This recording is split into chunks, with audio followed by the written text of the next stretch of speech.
여러분 안녕하세요. 대박스킨의 이미영입니다. 요즘 저는 그런 생각을 많이 해요. 강의를 제가 해봤잖아요.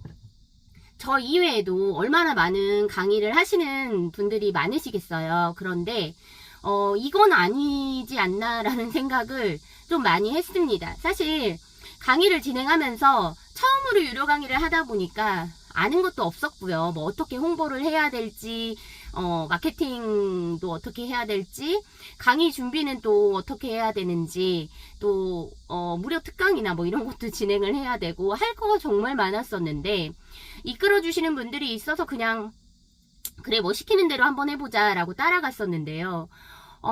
생각보다 정말 많은 준비를 해야 되는구나. 아, 이래서 강의료가 비싼가? 아, 이렇게 광고를 많이 해야 되는 거구나. 여기저기 많이 노출이 돼야 되는 거구나. 이런 걸 생각하다 보니까 그러면 내가 직접 강의를 준비하려면 어떻게 해야 되지? 라는 생각에 요즘 강의를 올리시는 분들이 어디서 홍보를 하는지, 어떻게 홍보를 하는지 좀 봐야 되겠다라는 생각에서 인스타그램도 뒤져보고 뭐 유튜브도 뒤져보고 그렇게 많이 했었습니다. 그런데 충격을 너무 먹었어요. 사실 제가 하고 있는 강의를 하시는 분도 있습니다. 네, 물론 저한테 배웠으니까. 그런데 강의를 하기 위해서 저는 거짓말을 하고 싶은 마음은 없었어요. 매출이라던가 이런 부분도 뭐 홈택스만 들어가면 볼 수 있는 거기 때문에 굳이 제가 뭐 매출이 1억인데 10억이라고 불릴 이유도 없고요. 그리고 제가 그 강의를 진행할 때 가장 이제 뭐 이렇게 말하면 좀 그렇지만 거슬렸던 거는 매출과 순수익은 완전히 다릅니다. 어떤 분들이 그렇게 질문을 하시더라고요.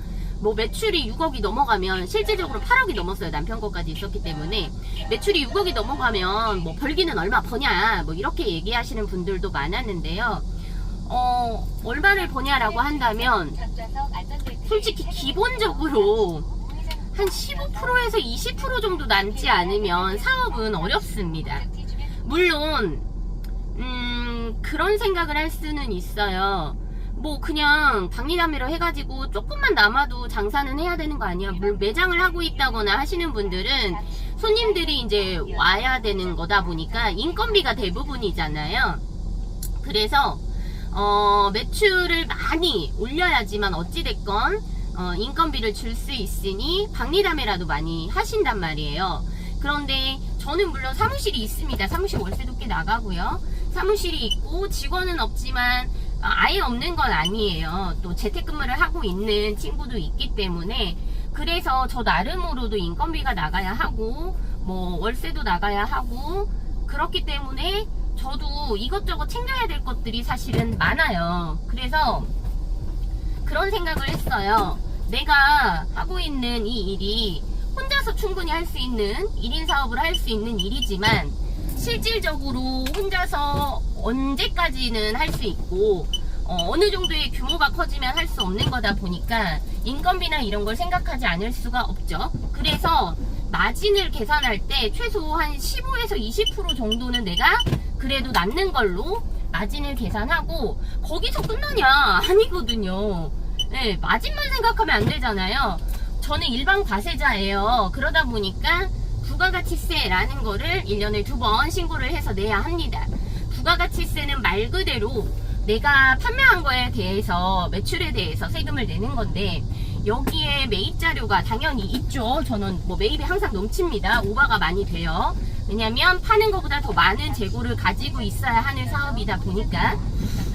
그래서 부가가치세는 솔직히 환급을 받는 경우가 꽤나 많이 있습니다. 하지만 언젠가는 이 재고를 다 털었을 때 토해내야 되는 세금이기 때문에 뭐 돌려받는다고 해서 무조건 좋아하면 안 되는 거예요. 언젠가는 내야 되는 세금이고요.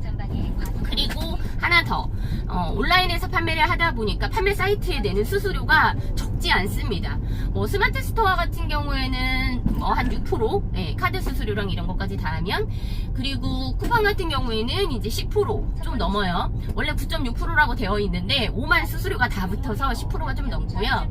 옥션이나 지마켓 같은 경우에는 13%라고 되어 있지만 실질적으로 뭐 연동 수수료라던가 카드 수수료 이런 것도 있고, 그리고 배송비에도 수수료를 붙이기 때문에 거의 한 15% 정도 생각을 해야 합니다.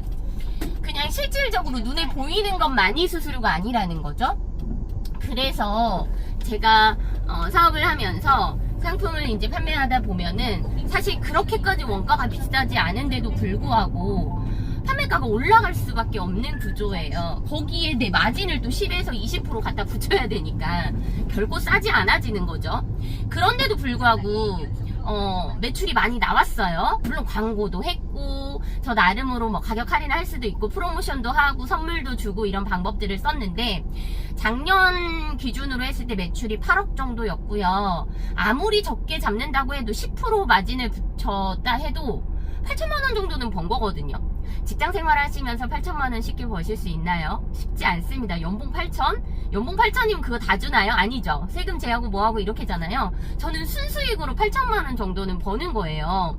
그런데 이제 제가 나간 프로그램에서 남편이 하도 망했다 얘기를 많이 하니까 진짜 망한 줄 아시는데, 저희 남편의 망했다의 기준은 사실 최고 전성기 때 한 달에 제가 한 3, 4천만 원 정도를 벌었습니다.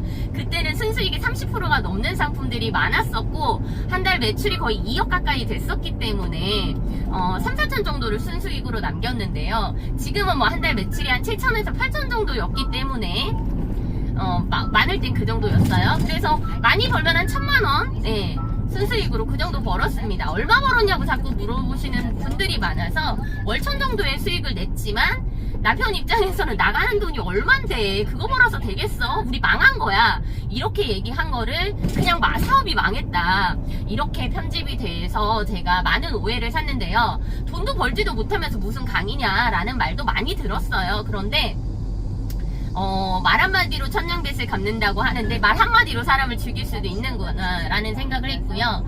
사실 제가 강의를 계속 준비하면서 순수익에 대한 걸 너무너무 얘기하고 싶었지만 제 맘대로 할 수가 없어서 너무 안타까웠고, 계속해서 매출 부분을 강조를 좀 많이 했는데, 그렇다고 적은 매출은 아닙니다. 제 매출이 최소 한 달에 5천, 평균적으로 5천 이상의 매출이었던 거고, 물론 이제 남편은 다시 회사에 가면서 폐업을 했습니다. 그래서 이제 실질적으로 남아있는 건 제 사업자와 새롭게 시작한 저희 아들, 그걸로 매출을 내고 있는데요. 매출 내는 거 다들 어렵다고 하시잖아요. 솔직히 말씀드릴까요? 제가 하고 있는 사업은 홈쇼핑에 있는 상품이다 보니까 대기업의 제품이고 브랜딩이 되어 있는 상품입니다. 이미 이름만 대면 누구나 다 아는 그런 브랜드들부터 뭐 TV만 틀면 쇼호스트들이 방송을 하고 있는 그런 상품이다 보니까 굳이 내가 광고를 많이 하지 않아도 그냥 상품 등록만 해도 팔리는, 그런데 거기에 추가적으로 내가 뭔가 마케팅을 한다거나 광고를 조금 더 추가하면 훨씬 더 많이 팔리겠죠? TV 광고까지 하고 있는 상품들 같은 경우에는 내가 최저가로만 팔 수 있다고 하면 억 단위로 파는 거는 어렵지 않을 정도의 상품입니다. 그런데 이렇게 판매하는 과정이라던가 이런 것들을 공유해가지고 제가 알려주잖아요. 이게 강의거든요, 알려주는 거가. 그런데 이렇게 알려줬는데 사람들이 그래요. 저한테 왜 알려주냐고, 강의로 왜 다 풀어주느냐 라고 얘기를 하세요. 이렇게 말하면 또 이해가 되실까요? 알려줘도 안 하시더라고요. 솔직히 제가 유료 광고를 진행을 했어요. 몇십 명 정도가 신청을 했고, 그분들이 지금 다 사업을 하느냐, 강의를 듣고. 아니더라고요. 제가 아무리 옆에서 푸시를 하고 해도 안 하시는 분들은 안 해요. 강의를 몇백을 들여가지고 들었는데도 불구하고 안 하시더라고요. 아, 이게 내가 돈을 투자하고 들은 강의인데도 불구하고 따라하지 않는 건 뭘까라는 생각을 했는데, 언젠가는 나도 사업을 해봐야지 라는 생각에 직장생활을 하면서 강의를 신청하신 분도 있으셨고, 원래 하고 있던 거에서 생각보다 매출이 많이 나오지 않으니 온라인 쪽도 한번 해봐야지 라고 생각하고 들으신 분도 있고, 이렇게 말하면 또 뭐 욕이 될 수도 있지만 강의 중독, 이것도 들어보고 저것도 들어보고 그러신 분도 있어요.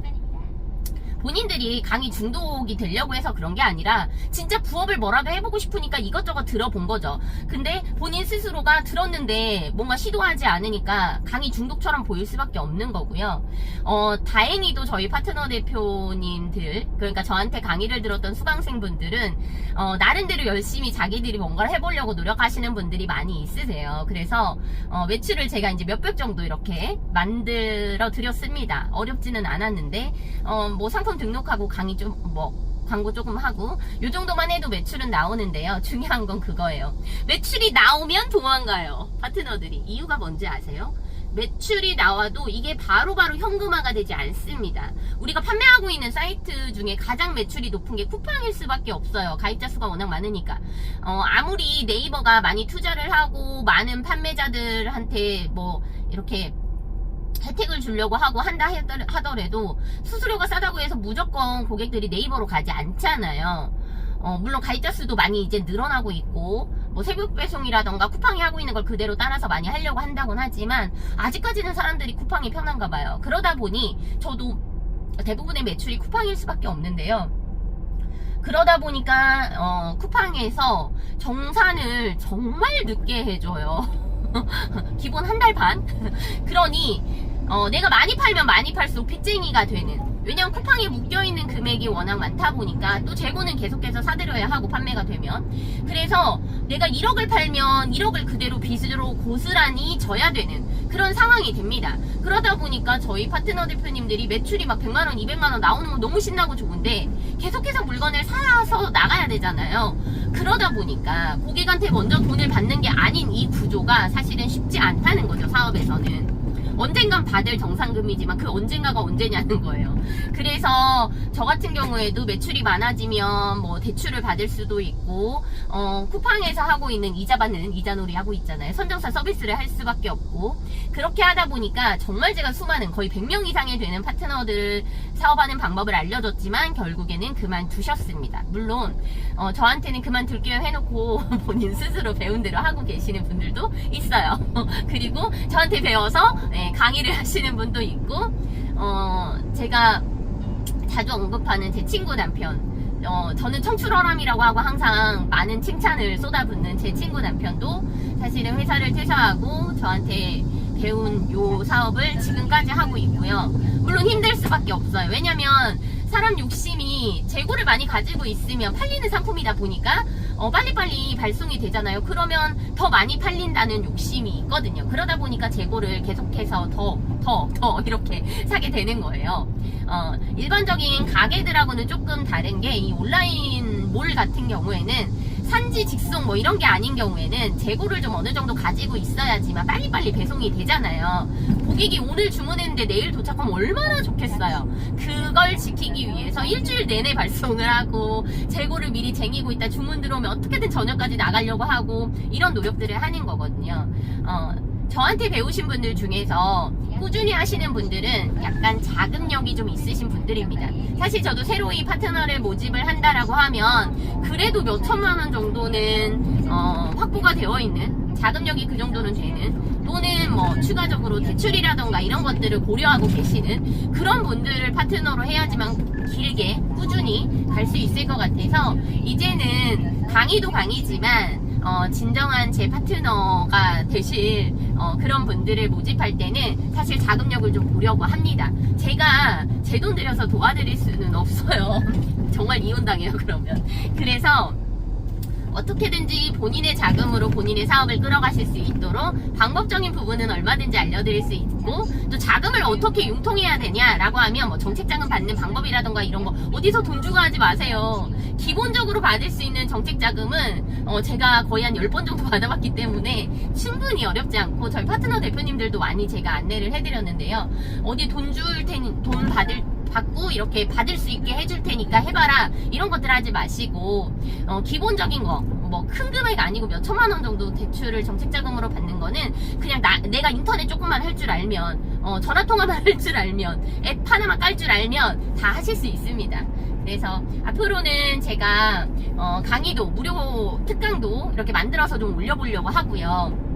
제 나름으로 채널이 그래도 구독자 수가 1100명 정도 되니까 아무리 못해도 몇십 명은 보실 거 아니에요. 그래서 무료 특강도 이렇게 좀 진행을 해보려고 하고, 그리고 사업에 관한 어떤 노하우들 이런 것들도 풀어드리면서, 이 사업이 사실 엄청나게 큰 떼돈을 벌 수는 없어요. 그러려면 자금이 많아야 되니까. 하지만 내가 죽을 때까지 꾸준히 먹고 살 수 있냐라고 하면 나 하나 건사하는 정도, 내 가족 정도 먹여 살릴 정도, 이 정도는 할 수 있는 일이다 라고 저는 자부합니다. 물론 그런 건 있어요. 요즘에 워낙 그 젊은 세대는 홈쇼핑 잘 안 보잖아요. 하지만 요즘에는 홈쇼핑도 라이브 방송이라던가 모바일로 많이 넘어갔기 때문에 TV 옆에 앉아가지고 홈쇼핑 보는 거 아니에요. 그쵸? 요즘엔 앱에서 다 하고 있거든요. 그래서 홈쇼핑에서 판매하고 있는 상품들 젊은 분들도 많이 보고 있다라는 거. 그리고 요즘에는 올리브영이라던가 이런 데가 워낙 잘 돼 있잖아요. 화장품이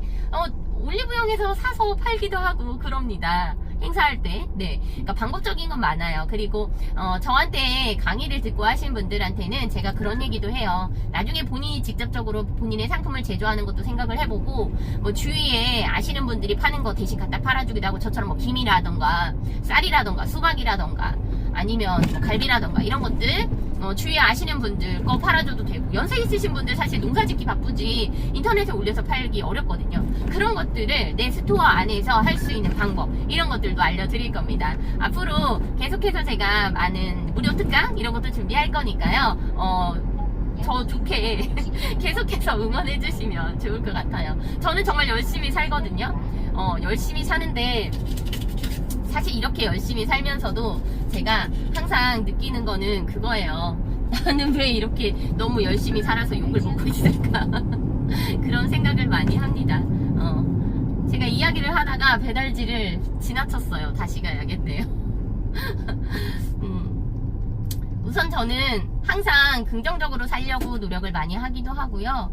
그리고 제 나름으로는 내가 이렇게 열심히 해야 내 아이들한테 좀 비겁하지 않은 엄마가 되지 않을까라는 생각을 합니다. 오늘 영상도 봐주셔서 감사합니다.